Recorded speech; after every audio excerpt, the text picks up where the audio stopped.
Right, a very warm good morning, everybody. Welcome to the Eurometall headline debate, the first of 5 parts of the Raw Materials Dialogue series this week, under the umbrella of the EU's 2020 Raw Materials Week.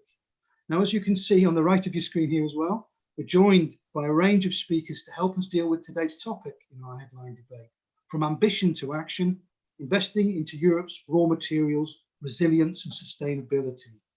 I'm happy to be joined by Anna-Michelle Asimakalopoulou, from the Member of European Parliament and Vice Chair of the Intra Committee, Mikhail Staffas, the CEO of Boliden and also Eurometall President, Julia Poliskanova, the Senior Director of E-Mobility at Transport and Environment, a Brussels-based NGO, and also Thomas Gackel, the Deputy Director General of Raw Materials at the German Ministry, and also, if we like, in a sense, representing in one way the German presidency. Now, let's take a look at how our debate's going to be today. As you can see here on the screen, there are 4 stages for us to get through. In each one, you, the audience, have a key role to play, as well as our speakers here too. We're going to kick off with me showing a little bit of an overview of some stakeholder reactions to the raw materials agenda launched by the Commission in September, and some concerns that have been raised. Then, straight away, we'll be looking for some inputs from you, our audience. I'll explain in a moment how you can share those. And then we'll go into the main meat in our sandwich today, the interactive debate between you, the audience, and our speakers and themselves, managed by me, the moderator. And then we'll wrap it up with some closing comments and calls to action from each of our speakers. So with that in mind, I want to share with you now, the audience, how you can put forward your views in this debate. We want today not to be a series of presentations from our speakers only, but a proper debate. So underneath your video feed, as you can see in the screenshot here, there's a space with no registration needed via Slido for you to type in your questions or comments. Now, I'd invite you straight away to take use of that before our speakers even take the floor and when they're speaking in initial reaction, so that you can share any burning questions you want raised in this debate, or any key comments you want to be put to our speakers for their response. So please make use of this straight away, and I'll be taking advantage of this, following these myself, and using them as ammunition to fuel a good debate today, to make the hour you've invested from your busy schedules worthwhile. So with that in mind, let's get down a little bit to business now and have a look at where we're going to start this debate. So let's be clear, there's a consensus in terms of achieving raw materials, resilience and sustainability. We all know that metals are needed. Wood Mackenzie here have put it in their way, but simply the energy transition starts and ends with metals. You want to generate, transmit or store low or no carbon, you need aluminium, cobalt, copper, nickel, lithium, and possibly more. But on the right, you can see we've got some issues, perhaps, some problematics that need to be solved and balanced, as well as 3 different elements, from geopolitics to sustainability to free trade. In the geopolitical sense, we've heard from Vice President Šefčovič in the past. How can Europe make sure it's not caught between the US on one side and China on the other? If we sit by idly, China will dominate the supply to Europe's detriment. Equally, on the sustainability side, the European Environmental Bureau, along with other stakeholders, have raised a concern. This raw materials initiative from the Commission, is it Green Deal compatible? And if so, how can we make it like that? Their argument is, if you open the floodgates to new mining in Europe, would this contradict the Commission's ambition in terms of resource consumption within planetary boundaries?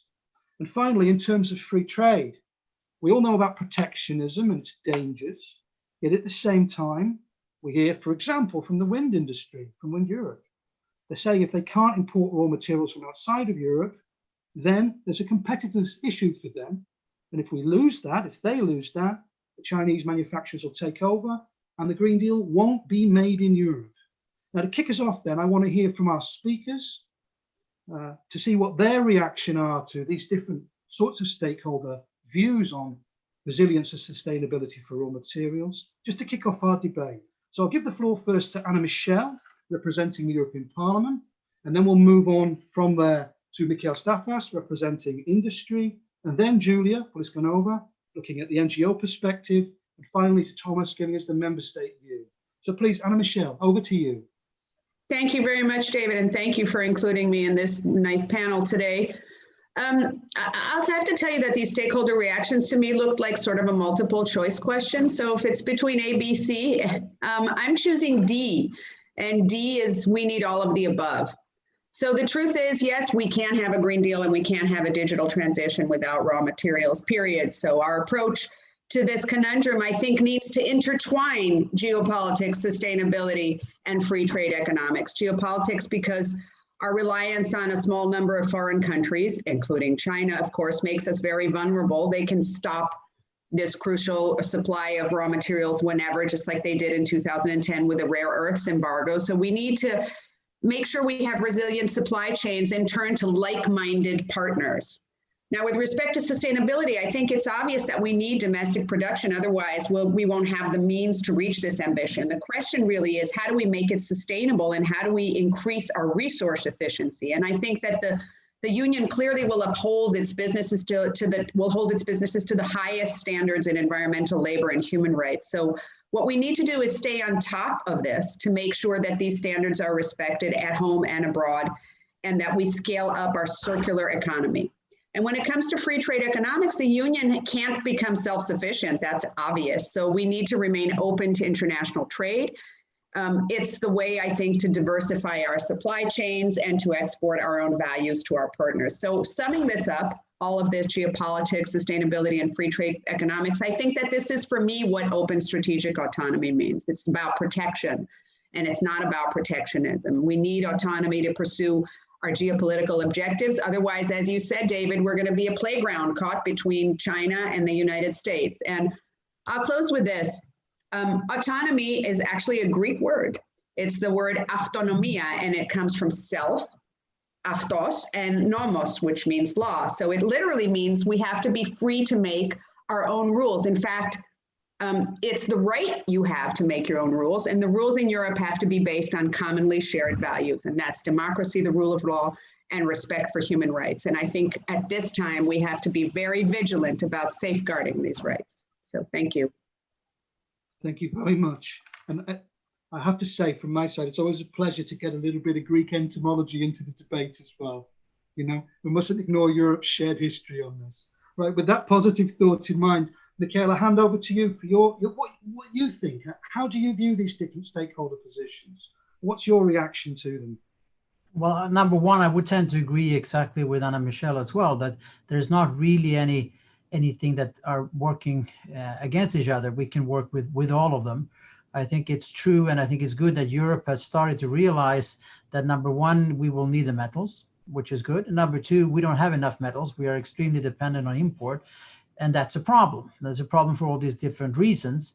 And then you're coming to a conclusion, can we be self-sufficient? No, probably cannot be, at least not within the foreseeable future. Maybe sometime in the future when we have populated a system with enough metals so that we can survive from recycling, but we're far from there as we need to increase the amount of metals coming into the one.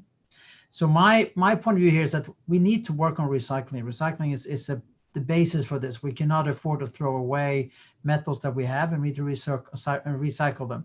But that is only going to solve a very small part of the total problem. We also need to make sure that we get new materials into the system. We need to make sure that we, for all these reasons above, try to do more of this in Europe. I think that we can claim that we are in Europe more sustainable than in other places in the world. And you can look at it at almost any type of sustainability criteria. And we can do that, and we can also do it financially viable within Europe, and also creating, in that sense, jobs and job opportunities usually are often in places where jobs are not that easy to find in other ways.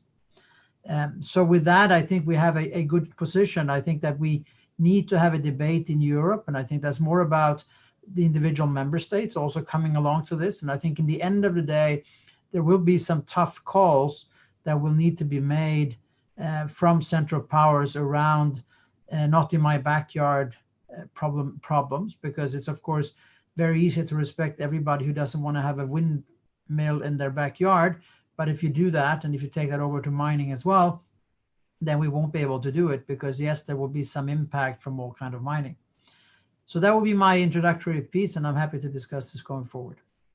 Okay, thanks very much, Mikhail. I'll hand the floor over now then to Julia Pliskova from Transport and Environment to get your initial reactions and where you stand in relation to the points raised so far. Thanks, David, and thanks a lot for inviting me to have an opportunity to also present our view as transport and environment. So 3 overarching points, my side, before we delve into the deeper discussion on things such as recycling. First of all, geopolitically, we should be clear that what we call this new dependency on metals potentially is actually nothing new. And in fact, we today already have huge dependency on materials such as oil. We import pretty much all of our oil. We spend over 200 billion a year importing it, subsidizing quite unstable and undemocratic countries most of the time. And then once we import it, we burn it. We burn it in diesel and petrol engines, and we create all sorts of problems. In fact, the new metals we're talking about today, for example, cobalt or lithium, is very different. Once we import them, they're crucial to go to zero emissions and carbon neutrality, and we don't burn them. We can recover, reuse, recycle them endlessly in our economy, and that's very, very different from what we have today. My second point is that overarchingly on all of these 3 areas that you've highlighted, David, around opportunity, this new world around raw materials is an opportunity for Europe, but it's also an opportunity for the developing countries if done responsibly as well. And that's where some trade agreements come in as well. In Europe, we have some of the brightest minds already today. We lead the world in environmental technology. So actually, this is an opportunity to develop new refining capacity, for example, new recycling industry and jobs that come with it. So new value chains. It's also an opportunity for the developing countries, because by putting things like cobalt in the spotlight around electric vehicles, we have an opportunity to solve decades, if not centuries old problems around mining. And if done responsibly, this can actually help those countries such as Congo to, for example, develop economically. And this is where the trade agreements and how they're done come in and are important. And my last and most important message to all of you today is, let's not be scared to set high environmental and social standards in Europe, be it mandatory carbon footprint rules, high recycling targets around lithium or cobalt or nickel, and very importantly, mandatory due diligence provisions. We have world's leading industry, as I've already said. This will only help our companies compete. High social standards are in the DNA of European companies. So by setting standards high, we help our companies here, we help us lead, and we can bring back home here to Europe some of the industries, such as batteries, for example, we're behind today. So overall, it's an opportunity, it's not a risk. Thank you. Thanks very much, Julia. I'd like to note at this stage to our 420 people following us online with this debate. Very pleased to see such a big number today, especially on a Monday morning. I'm already getting a small avalanche of questions here. Thank you, audience. Questions for our panelists after we've heard from Thomas. Keep those coming, please, everybody in the audience. Statements, questions, burning issues you want to put to our 4 expert speakers. With that in mind, let's move on now quickly to Thomas then, to give us that member state perspective in relation to those catalyst comments you've heard and other points from our audience. Over to you, Thomas. Thank you very much for your kind introduction and for this invitation to this interesting conference. Referring to the statements, remarks on the invitation, I should like to refer to the statement that this transition process of energy transition and digitization transition will claim some efforts in the field of the supply of raw materials, especially with regard to the complex process of developing these technologies and the increasing demand for raw materials and different raw materials means, if in comparison of today with a situation some decades ago, we address much more elements of our chemical systems, and this makes it more complex, more difficult to provide, to source the necessary materials for this process. And this is why we have to undertake any efforts to contribute for safeguarding the secure supply of raw materials.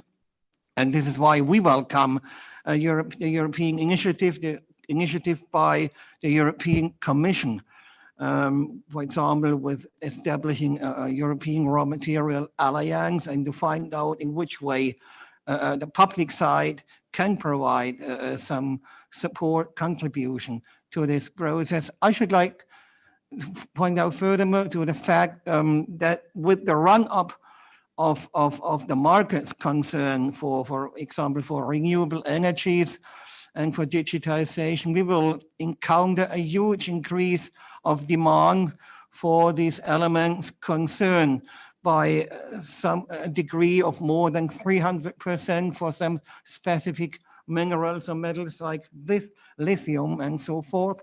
What is more, we have to take into consideration that recycling as an additional source for the supply of raw materials can provide a significant contribution only immediately, but we have to take into consideration some more time to see a huge time lag until the recycled materials are able to contribute to a safe and a secure supply of these materials. And this problem has to be taken into consideration. So look, for example, one example was the introduction of the car converter, catalytic converters in the 80s. And it took a lot of years till a situation when the recycled converters were able to provide recycled materials. And until now, they're not capable to reach the level of technologically feasible recycling rate, but have to take into consideration the lifespan of the products concerned, and the lifespan itself increases stepwise. For example, for catalysts, we have seen in the beginning 10 years lifespans. Today, they have increased to 15 years and more. And this is a fact we have to take into consideration by planning our scenarios for a secure supply of raw materials. And in the end, of course, we have to take into consideration aspects of environmental and social standards we have to obey and to maintain, especially with regard that many materials are sourced in developing countries with difficult circumstances for mining and so forth. Means, in the end, as a conclusion, it is a difficult, a complex process where we have to take into consideration many aspects. Thank you. Thanks very much, Thomas. Right, well, you'll be pleased to know, speakers, I've already got a pile of audience questions, but audience, keep them coming. First of all, I'll open up the floor to all of you. Based on what you've heard, Anna Michelle, Mikhail, Julia, Thomas, from each other as speakers, is there any initial comments that you want to make? I've heard a lot here about we need, to intertwine geopolitics, sustainability, and free trade economics. I've heard about the opportunities we have, how European companies lead on this. I've heard about how recycling is key, but not the only solution. I've heard also we need very tough calls about things like this not in my backyard syndrome that we always see. But I've also heard that product lifespan becomes an issue. So we often focus a lot on circular economy, how we reuse materials, but there's an issue to think also perhaps about how we also design things such that they have a longer durability. So any initial comments from anyone in relation to that? Julia, yes. Maybe a quick point my side on this integration between mining and recycling. I think there's sometimes a bit of a myth that we have to wait for years before we start getting quantities of the materials to be recycled. And as we wait, we have to mine more. And I think what we should be doing instead is putting recycling, recovery first, and then only mine at the very end as sustainably as we can. We don't need to wait for electric cars to come to the end of life.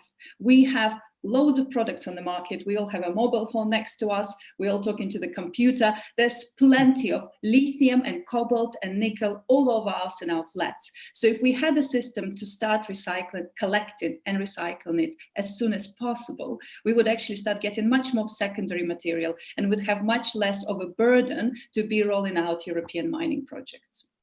Okay, noted. So you're suggesting that there's still a lot of room for improvement in recovering secondary material to take the pressure off the need for primary supply. Mikhail, I can see you wanted to come in response to this, please. Yeah, of course, these things you can always go through the numbers, but I always get this comment, and I usually make the example of copper. Copper is something that is, when it's put into place, is put into place for a very long time. If you put copper into a high power line and in transmission and so on, it's going to be there for 30, 40 years. We a lot of time get the discussion, why is only about 40% of the copper need in Europe fulfilled by recycling? And I always just say that that's the wrong number to look at. You should then look at what percentage of what was put into place 30 years ago are we looking at, and then the number gets much, much higher, because in the end of the day, we are increasing the stocks all the time. And many of these metals are extremely expensive. Nickel is another one. We are, of course, one of the biggest nickel operators in Europe. And nickel recycling is also extremely high already today, because nickel is a very expensive metal. There are very few who have any kind of sizable amounts of nickel hanging around, or nickel in steel hanging around, because it's way too expensive. So the recovery rates are really big, but you have to look at it in these long life cycles. If you take something that's a shorter life cycle, you can see it, the numbers much more clear. That's, for example, car batteries on the lead side. The car battery on the lead side maybe lasts for 3, 4, 5 years, depending on how cold it is where you drive. And there you can see close to 99% or 98% recycling rates, because you can see it more quickly, because there's not such a growth in the underlying need, and the products, at least the ones that are in batteries, are not there for very long. There are some long time lead uses as well, but that's a smaller part. So that's just a comment on that. Okay, thanks. I'm going to go to an audience question now. A little bit linked with what we're talking about in terms of sustainability. Thank you, pardon, I cannot hear.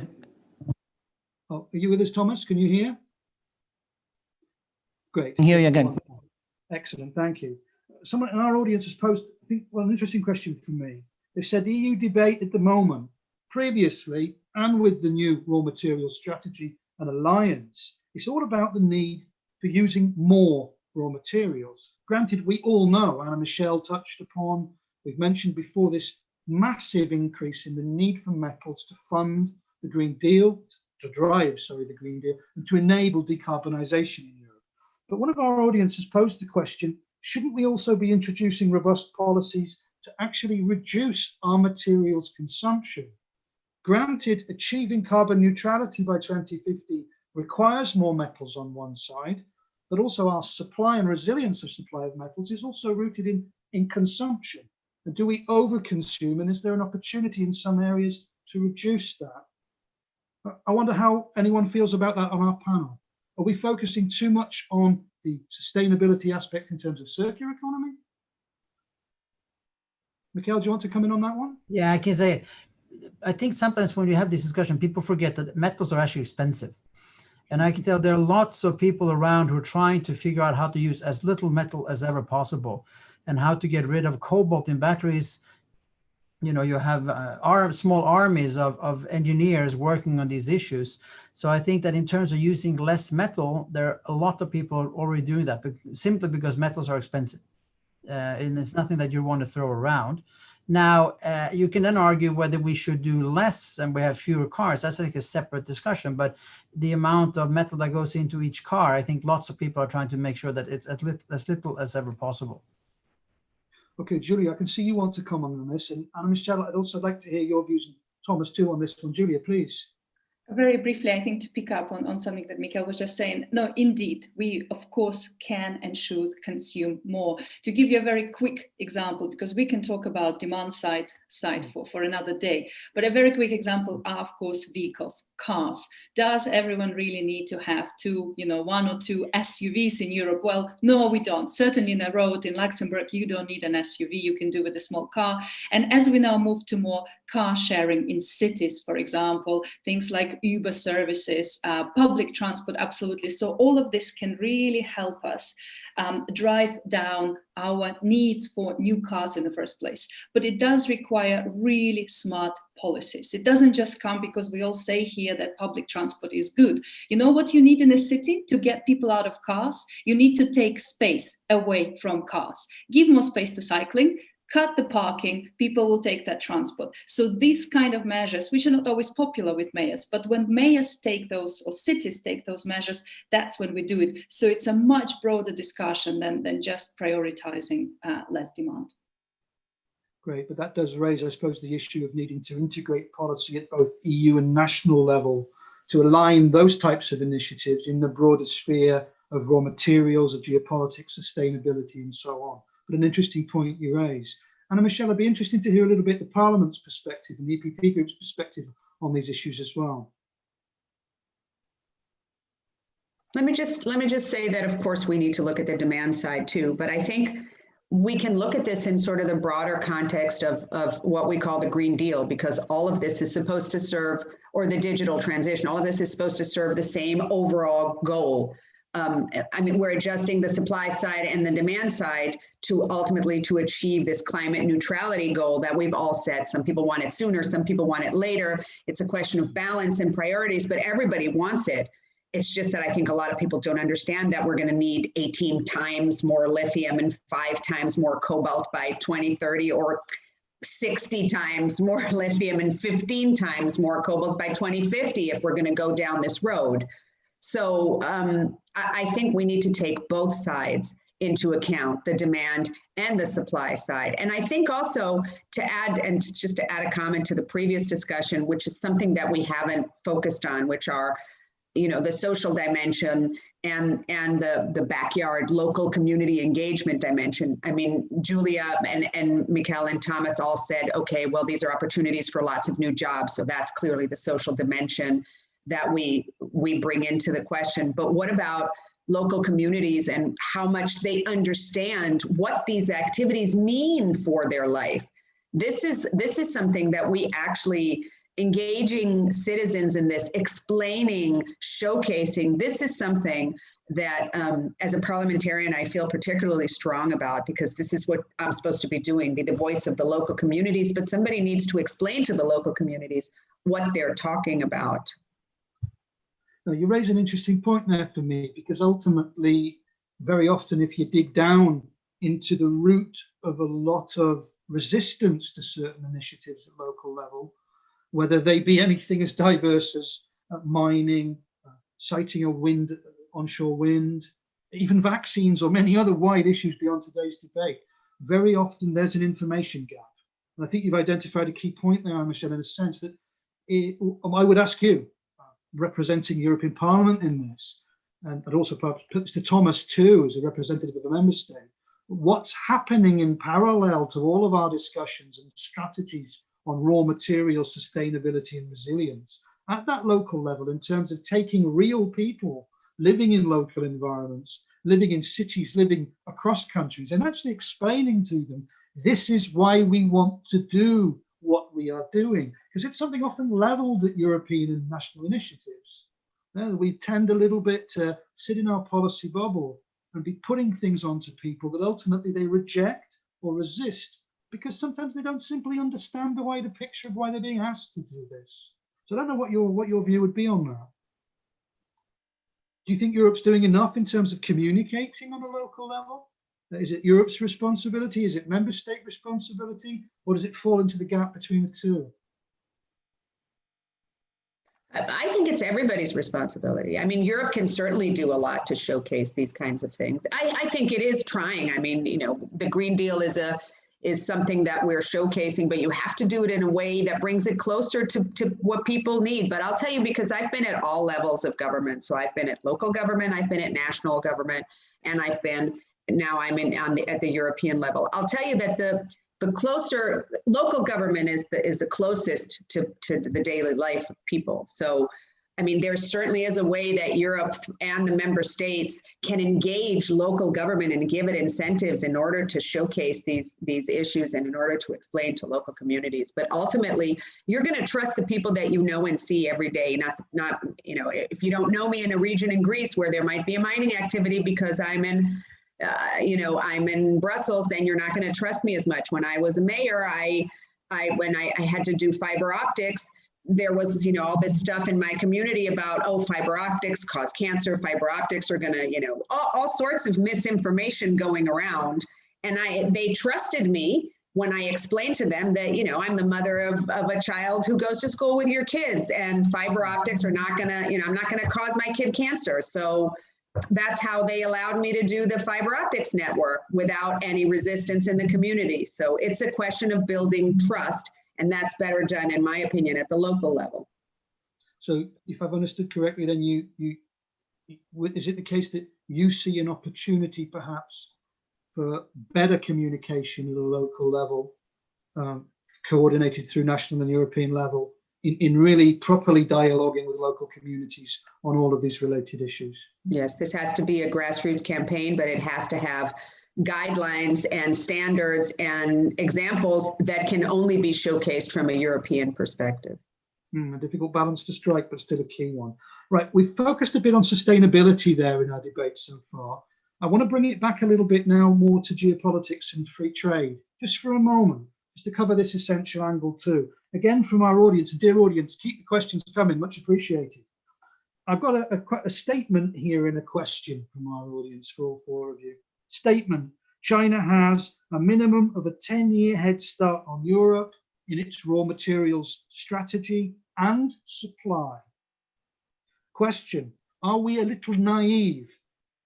I think we here is a polite way of also referring to the European Commission's new initiative and alliance. Are we a little naive in thinking that we can actually catch up? I'll throw this one first, perhaps, Thomas, to you. Yeah? And then I'll also pass it on to Julia, Michael, and Anne-Michelle. What do you think on this? First of all, I should like to add one comment to the remarks before. Means that we have also to enlarge the focus to regard the situation. Means that what we have described now is more a European view of a question about consumption of raw materials. However, we have to enlarge the scope with regard a worldwide perspective. And for example, if you refer to studies by the OECD or the World Bank, they tell you clearly that we will experience a huge increase of raw material demand in the decades to come. And this is why we have to take into consideration this aspect too, and to accept that we need mining as an important source of raw material supply in the time to come. This is just one remark to all these efforts we can undertake, of course, on the national, local level and European and so forth. What is more to the question with regard to China, and it's not that much to discuss about naivety. It is just from my point of view, at the beginning, a question of comparative advantages and disadvantages in mining and sourcing and refining materials. And for this reason, China has for many materials and minerals a kind of comparative advantage, had it to develop, to mine it, to develop it, to refine it. And so the question is whether we should enlarge or enhance our ambitions that much in order to be able to compete perfectly with China. But on the other hand, we should more try to find our local comparative advantages in the whole scenery of different markets. I think this is a more useful and more promising approach for us in Germany, perhaps in other European countries and Europe as a whole. This should be the overall strategy for us, to look for our comparative advantages in the different fields of raw material supply. And certainly there are some, for example, we will be able to generate lithium in Europe, in different places. There are some possibilities. What is more, we have to try to enlarge our capabilities to refine materials and beneficiate rare earth, for example. And I think there we have some possibility to improve our competitiveness, not immediately, but stepwise. And so there are certainly opportunities for us a little bit to catch up with China, at least in some aspects. Thank you. Okay, so a selective competition with China then, rather than an attempt, if you like, to equal them in a short space of time. I'll hand over, Mikhail, now to you, perhaps. I don't know what your view is on this. How do you see it? Is it naive to try and compete with China on this? I think number one is it's been naive in the sense that we haven't seen this danger coming. Then the second question, naivety, is it naive to think that we're going to catch up and be fully self-sufficient? Yes, I think it is naive. Beg your pardon, I cannot hear anybody. Well, I hope everybody hears me. Do you hear me, I David? can hear you loud and clear. Can our other speakers hear as well? Okay. Yeah, okay. Thomas, if you're having any audio issues, Duncan and our technical team will be in touch with you presently. But in the meantime, if we can continue, please, Mikhail, on you go. Yes, so yes, I think we have been naive. I think that being fully self-sufficient is probably naive because I don't think that there's enough competitive advantage, but I think we can close the gap in many places. There's a possibility to close the gap, and that can be done in a very sustainable way. I also wanted to just quickly address the issue around local community. I think that we have done, and I think that we can spend a whole day talking about all the local dialogue that we've done, but I think this not in my backyard syndrome doesn't really help, because when you do mining, there is some people who will be affected, very, very kind of objectively affected. And the question is that okay that there are a few people who will be affected for the good of the greater population, or is it not? And how can they be compensated? And I think here there are some decisions that cannot be done on a company level, but has to be done on a policy level or on politician level in being clear about these communications. And I think that there has been a hope that let's now tell industry that you will have to have local engagement dialogues, and then this problem will go away. I don't think it will go away. I think there will always be an issue. There will always be people who would very righteously will complain that this is affecting their daily life, and there needs to be some discussions about priority. So that's my few pennies. Well noted, well noted. I mean, it's a point that's already come up in a number of echoes in our debate so far. This idea, obviously, of partnership. I think ultimately, if we're looking to solve and bridge the geopolitics, sustainability, free trade economic arguments around raw materials supply, sustainability, resilience, I think ultimately that partnership approach is always going to be key. I've understood, Mikhail, from you, if it falls on industry solely to be responsible for dealing with local communities, rather than also with strong policymaker support or political support at the local level, it makes for a challenging environment. So from your side, I've understood difficult decisions need to be made on dealing with this not in my backyard approach. Michelle, I'll throw over to you as well, recognising your role as Vice Chair of the Intercommittee in the Parliament. How do you view this suggestion from the audience that Europe's a little naive in terms of its approach to China?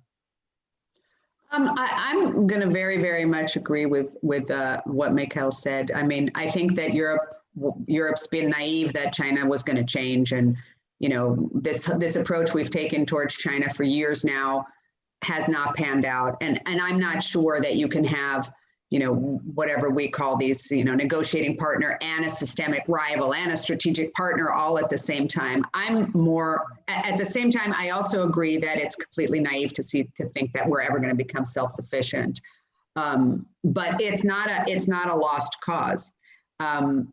To have resilience, and that's the key. That's what we're looking for. We definitely need a balance. We need a balance between responsible local sourcing and international supply chains. And I think that this means that we have to up our investments domestically to increase our sourcing capabilities also. And we have to be open to international trade. Remember, the European Union is at the heart of a comprehensive global network of trade deals.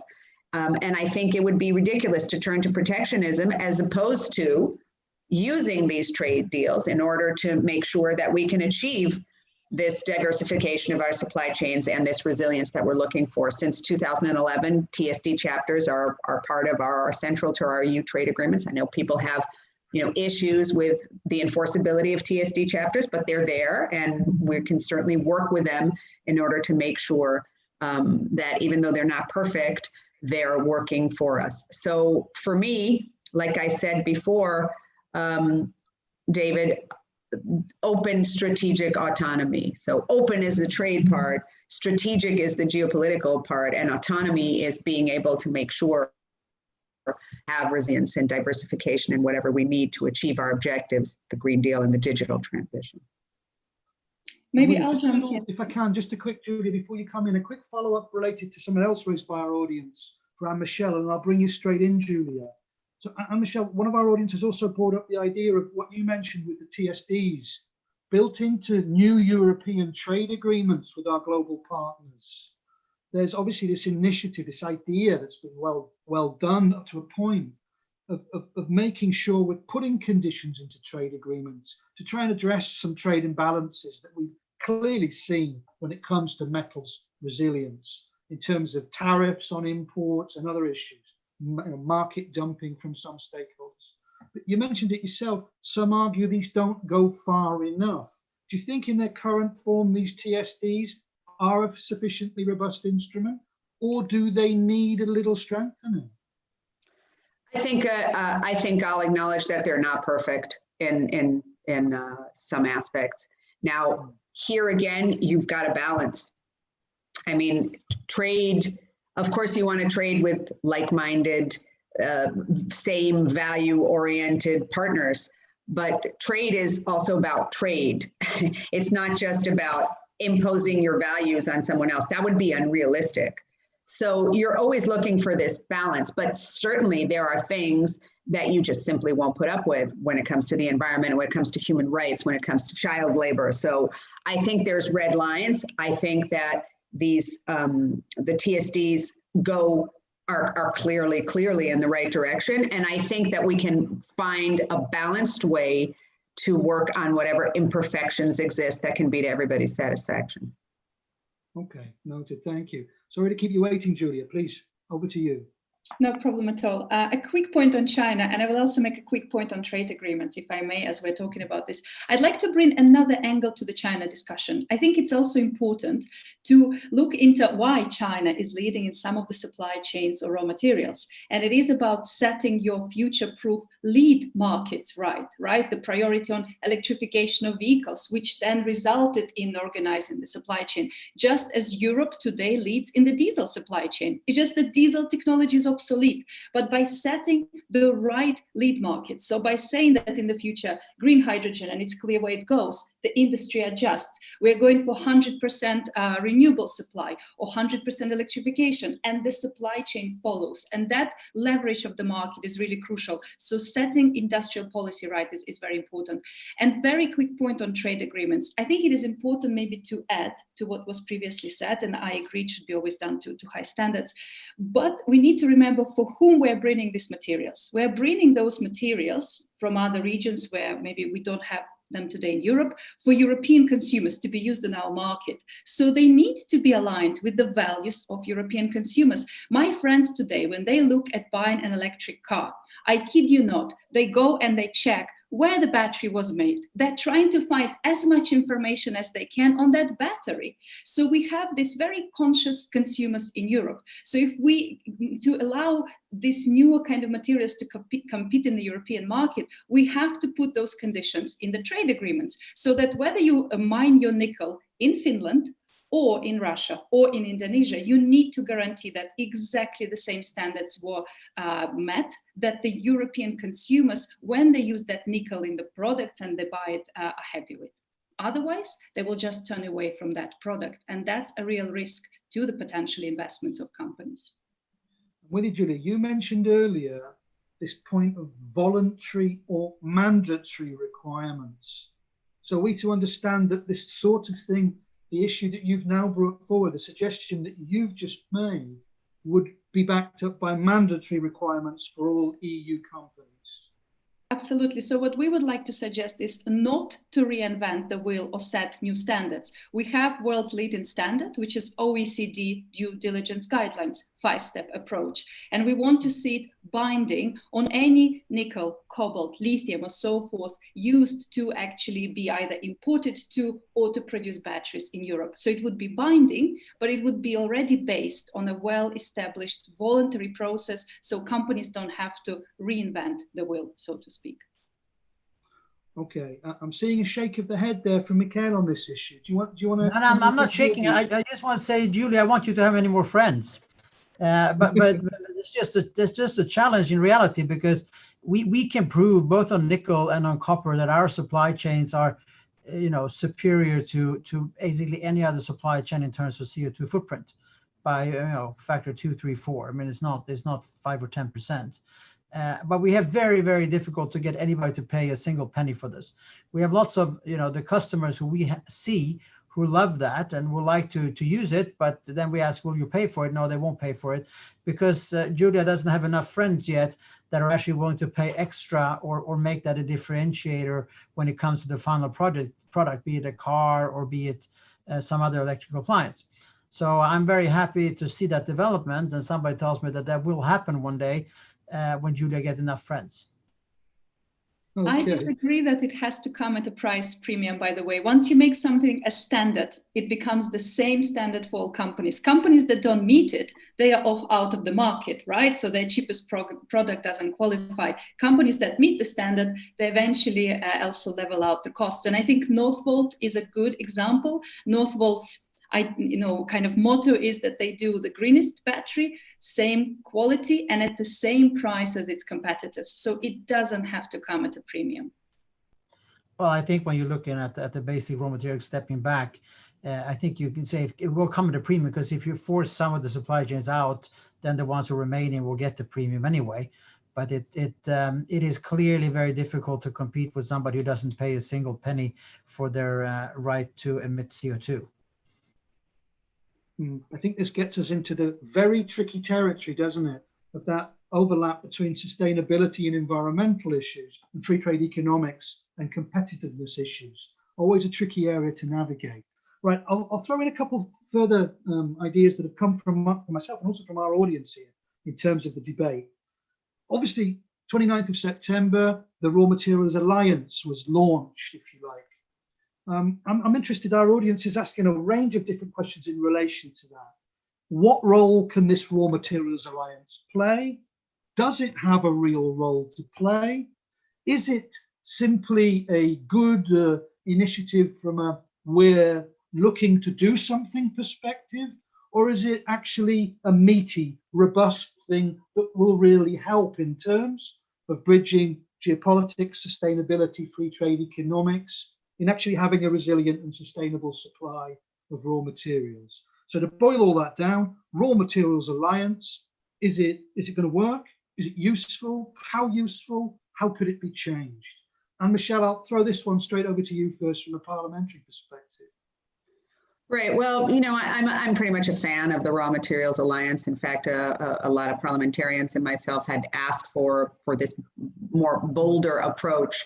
It's just sort of getting started. So, but I think that bringing stakeholders together in dialogue and having them guide the decisions that policymakers are having to reach and doing this delicate balancing act, for example, with respect to due diligence and when and under what circumstances and when it has what impact it should be imposed, and what the results are on consumers, which is Julia's concern, and on producers or SMEs, which is a legitimate concern for policymakers and also for people who want jobs. So I think that these alliances are very useful, and certainly from a policymaker's perspective and from a legislator's perspective, to hear, how this stuff works on the ground. You might have an idea and it might sound nice. And, when you put it down on paper, when you're discussing it in a bubble, but when it actually comes to how this becomes implemented and what it means for the lives of people and what it means for costs and what it means for consumers and what it means for producers and what it means for competitiveness, then the stakeholders are the best, for me, source of information. So from that perspective, I'm certainly going to be following it very, very closely. Okay, so you're a fan, basically. Yeah, absolutely.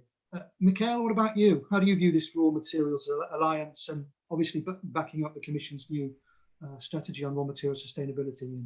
No, I think that this is a good tool to get more focus on the issues and that are very prevalent. But I think I will also agree with we are at very early days still, and exactly what will come out of that we will have to see. But I think the focus on the issue is very needed. Okay. Julia, how do you view it? I think there's a great precedent already with the European Battery Alliance and this idea of bringing companies, European companies from all across the value chain to make sure that we develop those new industries in Europe. So I hope that just as we hope the Battery Alliance is currently succeeding, so will the Raw Materials Alliance in due course to really make sure our companies lead.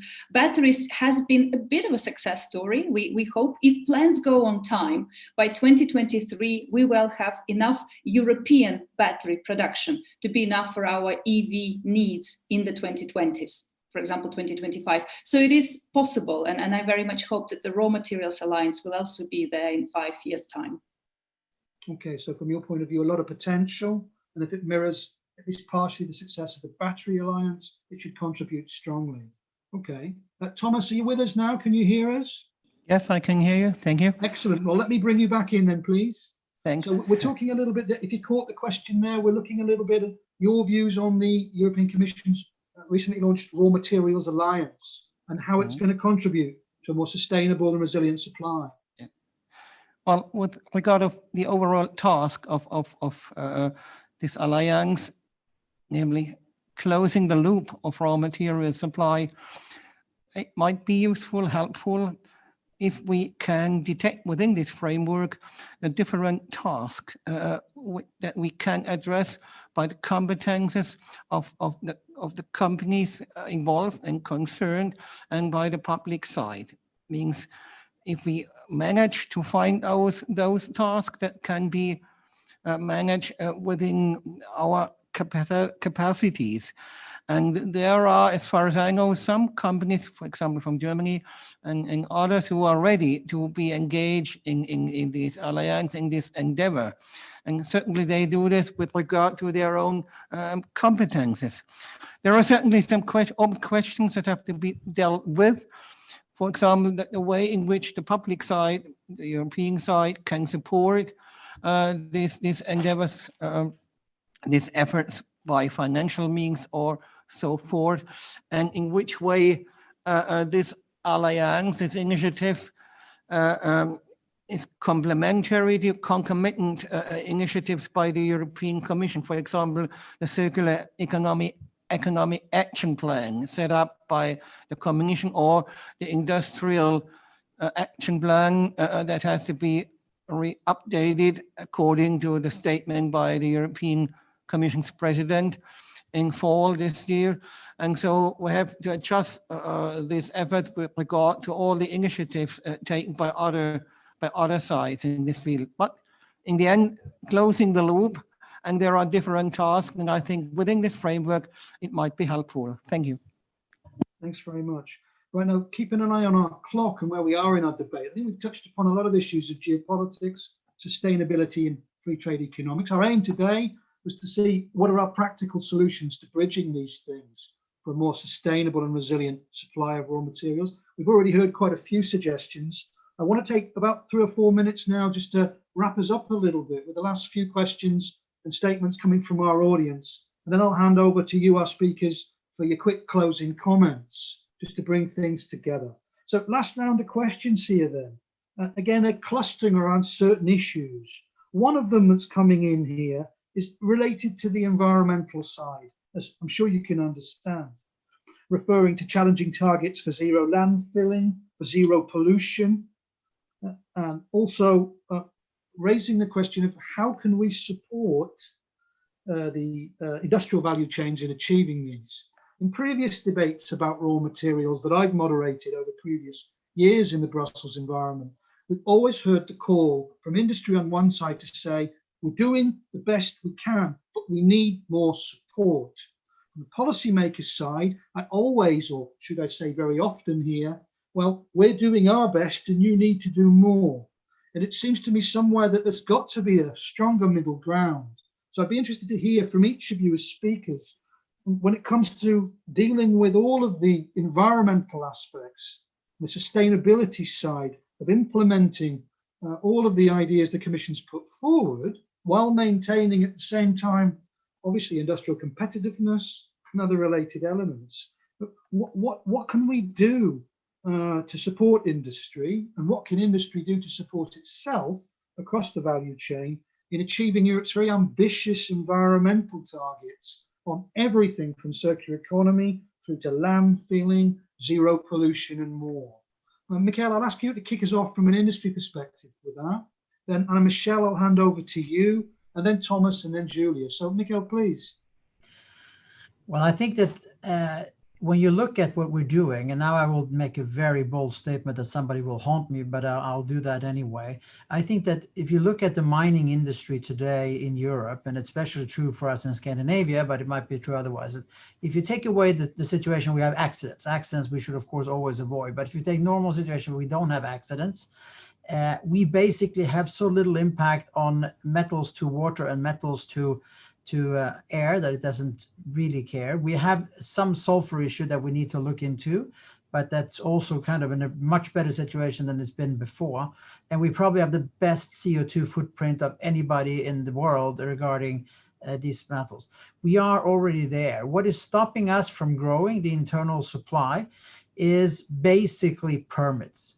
It's not so much financing, because I think we can finance our expansion ourselves, and many industries can. There could be some discussion about financing, but it is permits. But it's also another thing. We need to know that in order to finance these things, we're talking about 10 to 20 to 30 years depreciation times. And we need to make sure that there's some kind of stability on the rules for such a long time, because once you make these investments, you cannot really change anything. And it's very, very investment intense. As I said, it can probably be financed by normal commercial means, because it's normally we have projects that are commercially very viable if we just get permits. So that's one thing. We need to make sure that we are long-term ones. We don't really ask for any kind of special deals. We just want a level playing field with competitors outside. And with the permits, we can grow.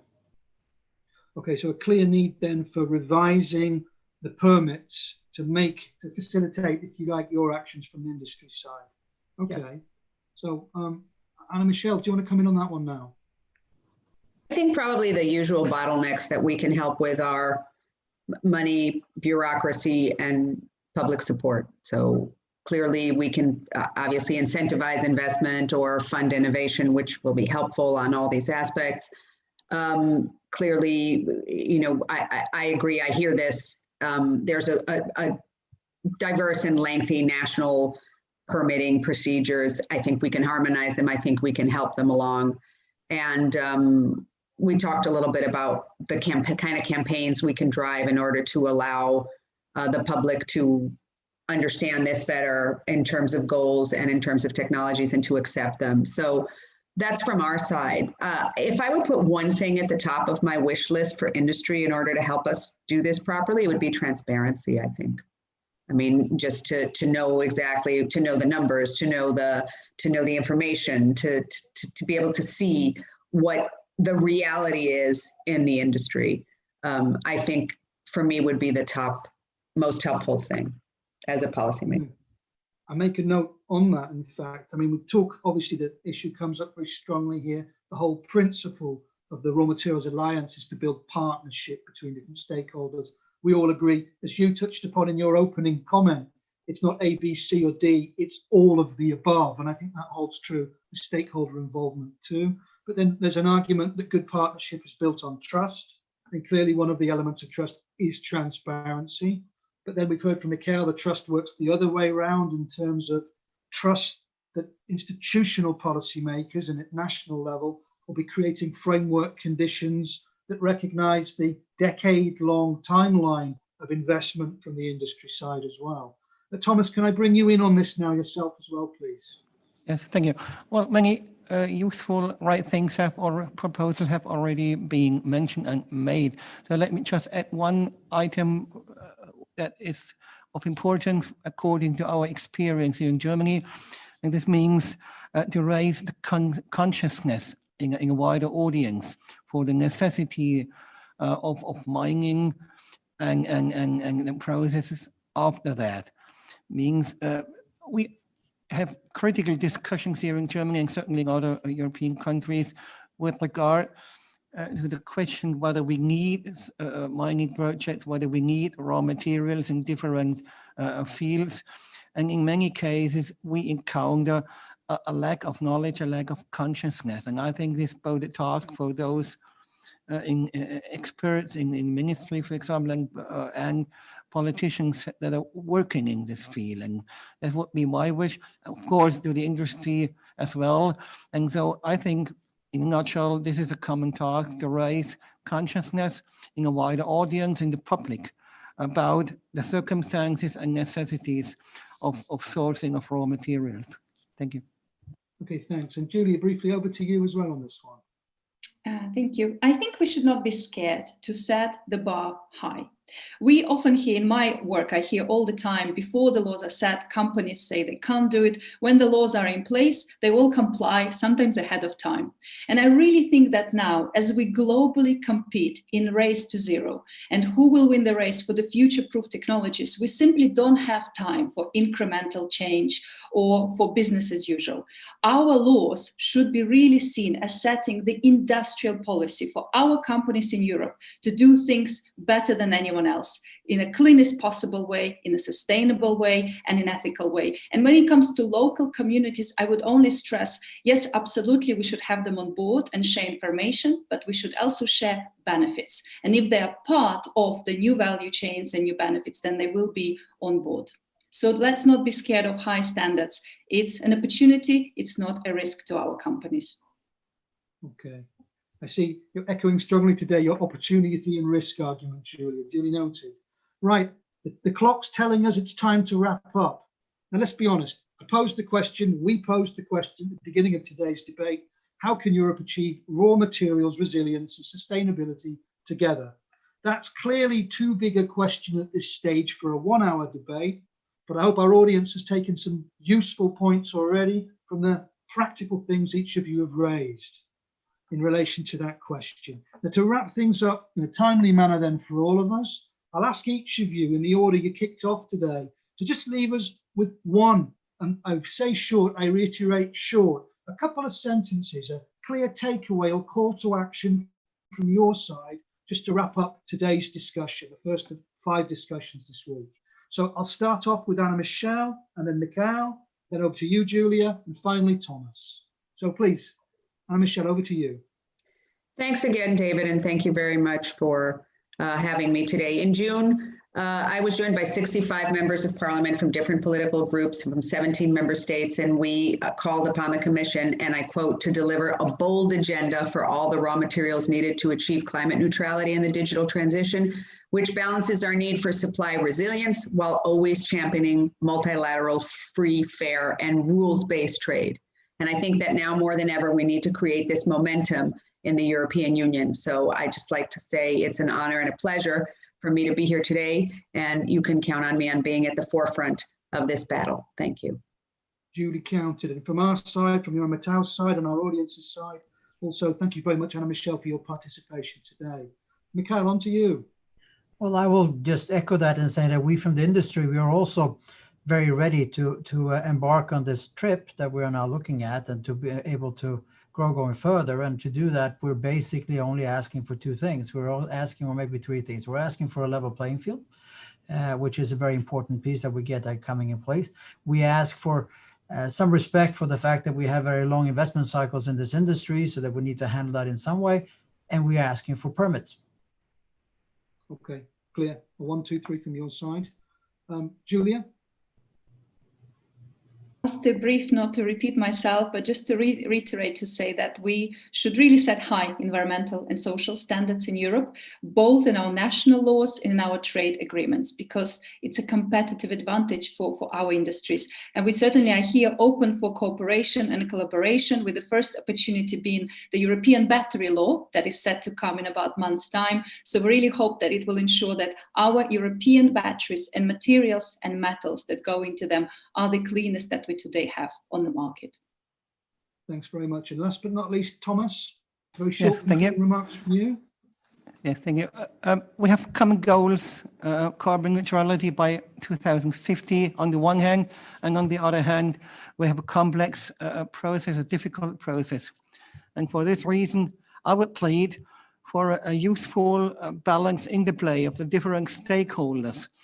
And what is more, enough latitude, leeway for market forces. I'm firmly convinced that the market will in the end help us to find appropriate different solutions for all the tasks we will encounter in the time to come. Thank you. So flexibility is the key. Thank you, Thomas. Right, bringing things together then, I want to thank on behalf of Eurometau all of our speakers and our audience. And I want to finish off with a final slide, which should be coming up any moment now. A little reminder for everybody. And it's tomorrow's debate. As I mentioned, there are 5 debates over 5 days this week in the Raw Materials Dialogue series. And you can join us tomorrow, diving deeper into each of the topics every day, in fact, this week, that we've covered in our initial headline debate. Tomorrow, we're going to be looking at global responsibility and diving deeper into how Europe should guarantee ethical sourcing from third countries. So please join us tomorrow at 1 o'clock. And of course, our other debates this week, every day at 1 o'clock in our Raw Materials series. And with that, a big thank you to everybody. I wish you a really productive rest of your Monday, the rest of your week, and a warm goodbye from Brussels to our speakers and to our audience. Thank you very much. Thank you. Thank you now. Bye-bye. Yeah, thank you. Thank you. All the best. Bye-bye now.